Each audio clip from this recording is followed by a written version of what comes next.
আসসালামু আলাইকুম। আজকে আমরা R15 ভার্সন 3 একটি ইন্ডিয়ান ভার্সন বাইকটি রিবিল্ড করতে যাচ্ছি। বাইকটিতে আমরা কমপ্লিট সিলিন্ডার ব্যবহার করছি, সাথে আনুষঙ্গিক অন্যান্য প্রয়োজনীয় জিনিসপত্র ব্যবহার করব। তবে একটা কথা বলে রাখি, সিলিন্ডারের সাথে কিন্তু এরকম একটা গ্যাস কিট পাবেন, অরিজিনাল গ্যাস কিট।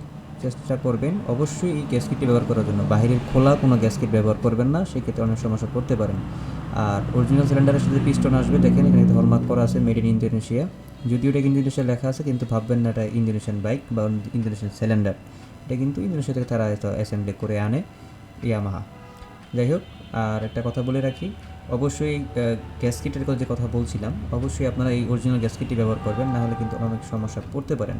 অনেক গ্যারেজে বা ওয়ার্কশপে দেখা যায় যে তারা এই যে দেখবেন আপনারা এই লকের এইখানে তারা কী করে স্ক্রুড্রাইভার ব্যবহার করে, এটা মূলেও করতে দিবেন না। এতে আপনার প্রিমিয়ামের দাগ পড়বে এবং ইঞ্জিন থেকে নয়েজ আসতে শুরু করবে, এতে আপনি অনেক বড় ক্ষতির সম্মুখীন হবেন। আর আমাদের এখানে অত্যাধুনিক প্রযুক্তি দিয়ে আমরা কাজ করার চেষ্টা করি ইনশাল্লাহ। আমাদের ওয়ার্কশপটি হচ্ছে ধানমন্ডি 2 নম্বর গেটের অপোজিটে।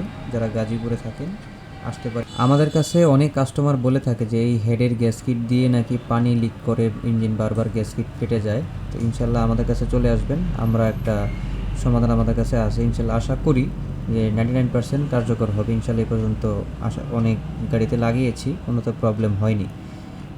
তবে একটু হাইড রাখলাম বিষয়টা নিয়ে, কারণ এটা দেখে তো সবাই বুঝে ফেলবে। আমরা চাচ্ছি, যেহেতু আমরা কষ্ট করে জিনিসটা বের করেছি, একটু হাইড রাখার জন্য। ইনশাল্লাহ যারা ইউজার আছেন গাজীপুরের ভিতরে আমাদের কাছে আসবেন। ভিডিওটা বেশি বড় করলাম না, সম্পূর্ণ দেখাতে পারলাম না। ভালো লাগলে আমাদের পেজটা ফলো দিয়ে রাখবেন। Thank you.